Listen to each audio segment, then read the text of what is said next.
4 months ago, I lost my husband. I still cannot believe it as I am writing this because I still feel like he is here with me every day.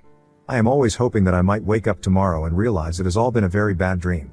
He came back from work one day, and after being at home for half an hour or so, he suddenly collapsed on the ground. Of course, I called the emergency number immediately. They sent an ambulance to our house. They told me to give him CPR, but even though I tried, I probably didn't do it properly because I had never learned it before. My husband basically died in my arms. It happened so fast, it was a matter of minutes. The ambulance arrived only to confirm his death. Then the police came too and asked me a lot of questions. The medics took the body away, and they told me an autopsy would be required because there was no obvious reason for death. I agreed, of course. Even if they hadn't said it was necessary, I would have requested it myself because I had to know why it happened. In my head, nothing made sense because he was just 33 years old, young, and healthy. I couldn't imagine any reason that would make him just drop dead. After everyone left, I was in a state of shock. It felt as if I was losing my mind. I cried, I talked to myself, talked to God even though I have never been that religious. Then I pulled myself together enough to call my mill and tell her what happened. My mill has never liked me. From the moment we got introduced to each other, she didn't like me. I had no idea what I did to make her hate me. I had always been polite to her, so I didn't know what her problem was with me. For example, I was never once included in family events like trips away when my husband was alive. She didn't really seem to have any interest in talking to me, and I was given a backhanded comment about being there for my partner when he was going through a tough time because he confided in me and not her. I never overstepped her boundaries, and always tried my best when I was around Mill to get to know her as best I could, but sadly she never saw my efforts. Sil was exactly like my Mill. She was cold to me and would ignore me for no reason at family functions. She would even talk over me on several occasions, purposefully ignoring me. My husband noticed this and tried to talk to her several times about it, but she never changed. Whenever we used to meet, Mill and Sil never once asked me about my career/parents to see how my life was going. Mill once even called me stuck up and spoiled just because my parents sent me to a private school, and she was a public school teacher. My conversation with Mill only focused on her son. I even know she tried to talk my husband out of marrying me and told him to keep looking for a better partner than me. Fortunately, my husband didn't care about her opinion and proposed to me anyway. When Mill found out that he had proposed, she freaked out and called to tell me that I should strive to be the best wife for him and take care of him the way that she has taken care of him all these years. I was a bit offended, but I tried to not take more offense to her words. Estu never even reached out to congratulate me despite the fact that my husband called to inform her. She only talked with him and refused to even acknowledge me. My husband and I had already decided to pay for our own wedding, so when Mill offered to pay half for our wedding we declined graciously. This made her even more upset and she started to tell my husband how sad she was that he didn't need her anymore. So to compromise, we told her that we would love it if she wanted to organize the rehearsal dinner for us. She agreed, and we appreciated the gesture. However, as the wedding approached, things took an unexpected turn. The night before the wedding, she embarrassed me in front of family and friends, saying she couldn't wait for the wedding stuff to be over and how stressful it had been, even though she did not contribute financially or in any planning. Despite this, we hoped the rehearsal dinner would be a positive experience. When I offered to help, she declined, stating she had it all taken care of. However, upon arrival, it became evident that the preparations were not as anticipated. The rehearsal dinner turned out to be a collection of plastic tablecloths on picnic tables and cold Mexican food. During the wedding, she kept acting upset, and it made the whole celebration feel a bit off. She got drunk and started behaving inappropriately with the other guests, so we had to ask Sil to escort her out. My Sil protested, trying to justify her mother's behavior, but my husband stood firm and eventually, both of them left together. My husband reprimanded my Mill strongly the next day and they had a huge fight. Ever since that day, both Mill and Sil had as little contact with us as possible. Years passed since we ever talked with them. So when my husband passed away, I had to gather my courage and give my Mill a call to tell her about what had happened. When I told her, she couldn't believe it at first, and then she started to blame me. She was yelling that it was my fault, that I killed her son, and that she was going to make me pay for it. I never thought that she would support or comfort me at these trying times, but I also wasn't expecting her to react to something like this. I also had tried to inform Sil, but she didn't pick up my calls, so I hoped she would hear the news from Mill. The next day a doctor contacted me and told me that the first results of the autopsy of my husband revealed the cause of death, which was a pulmonary embolism, a blood clot that had blocked the main pulmonary artery. The doctor basically told me that my husband had no chance. I could have done absolutely nothing, and even if the ambulance was right there with us, they could have done nothing too. I got a copy of the results and called Mill again to inform her about the results. She listened to the result and seemed a bit calmer, so I thought she would be okay. We agreed that she would be coming to my house that evening to talk about the funeral, will, and everything. Little did I know what was about to happen. She arrived that evening, but she wasn't alone. She had the police with her. We live in a relatively small town and we only have one police station in our area. These were the same officers who had come to my house the day my husband passed away and had already asked questions to me regarding his death. They remembered me, and Mill started to tell them that I was a murderer, that I had killed her son, that I had planned it all. She really thought that they would arrest me with her speech. I remained calm and informed the police that I was ready to show them the copy of the autopsy that I had received earlier. They nodded and I got it to show it to them. The police read through the copy, and they tried to explain to Mill that it wasn't a murder and that her son had died because of a medical condition that no one could have caused. She, in turn, started to argue with them that they shouldn't believe the paper, that anyone can make and print such fake documents these days. The officers tried to convince her as much as they could, yet she continued to yell and create a scene. They were really nice to me, they told me not to worry, and then they left because obviously there wasn't any crime. Mill was furious about it and swore that she was going to put me in prison anyway. I was not worried about her words because I knew I was innocent, and the authorities knew it as well.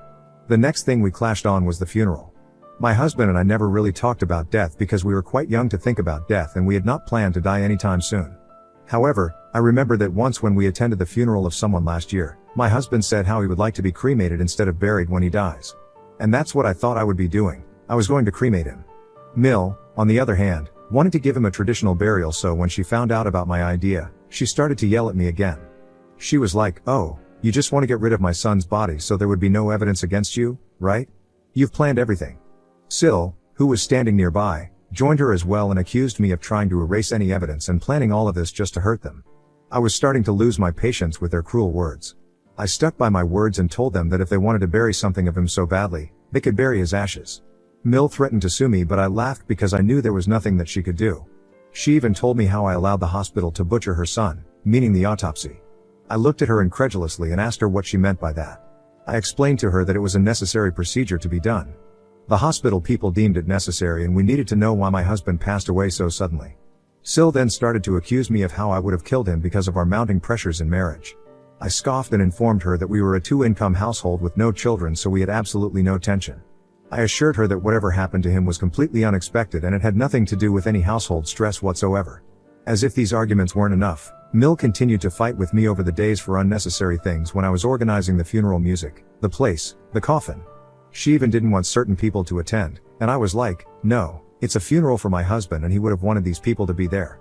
Everyone who wanted to say goodbye to him for the last time was welcome, and I wouldn't push anyone away. I could see the resentment on her face, but there was nothing that she could do. After the funeral, we had to go and meet with the lawyer to discuss my husband's will. As the lawyer read through the document, it became clear that my husband had left everything to me.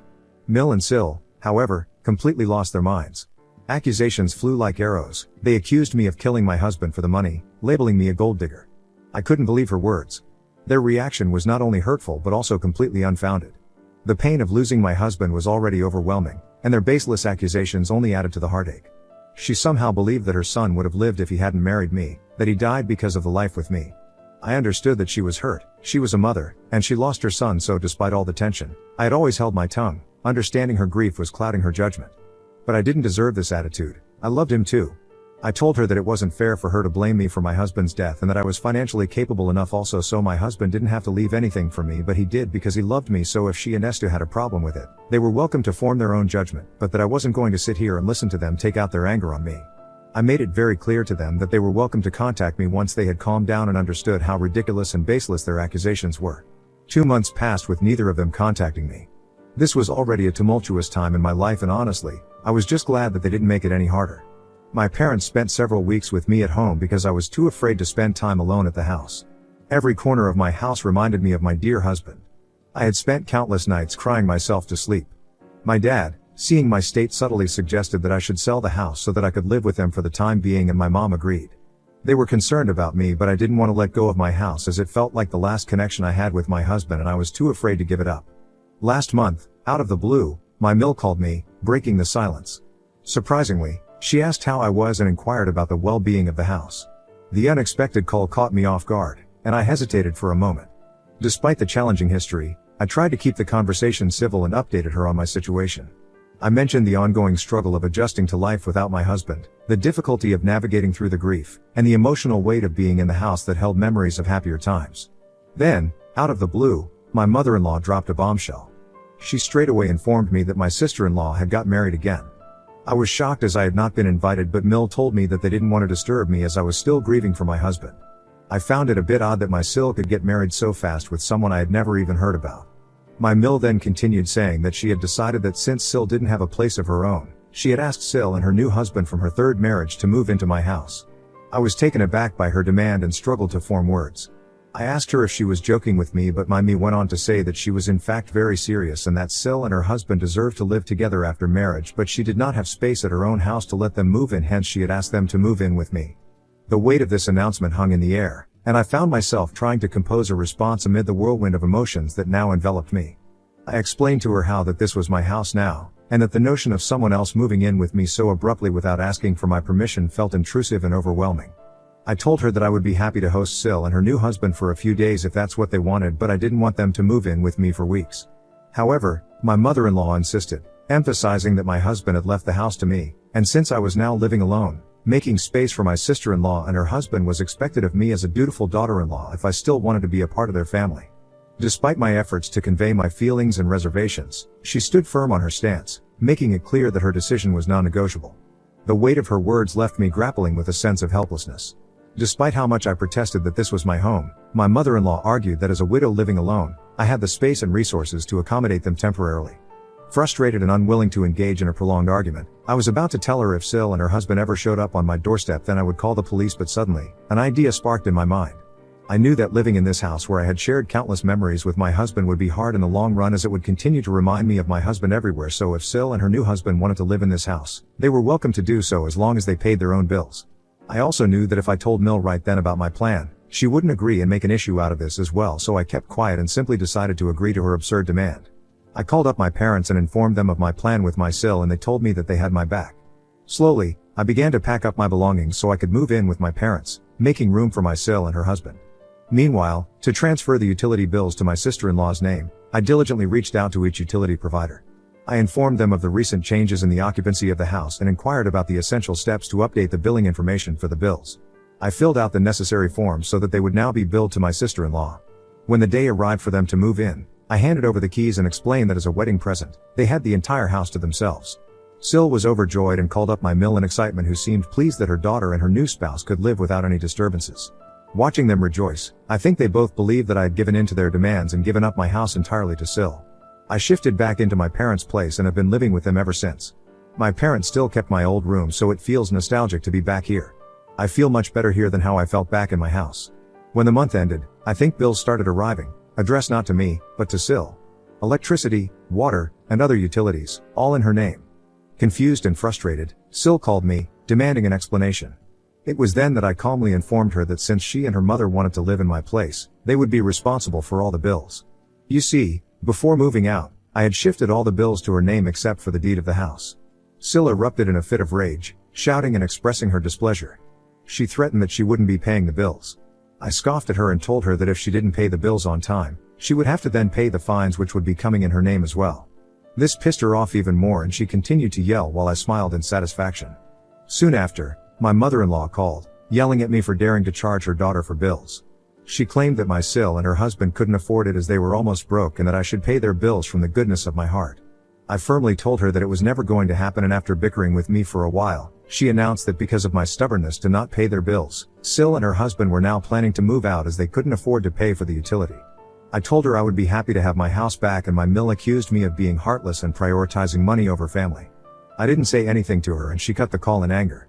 The tables had turned and I felt relief at the prospect of regaining control of my home. What was initially a scheme by my Mill to inconvenience me had backfired on her and Sil. I couldn't help but feel a sense of satisfaction, knowing that I had not only stood my ground but also exposed the hypocrisy of their demands. However, I do feel a bit guilty, and I am here on Reddit wondering if what I have done makes me in a hole? Update 1. Thank you to everyone who has shown their support for me.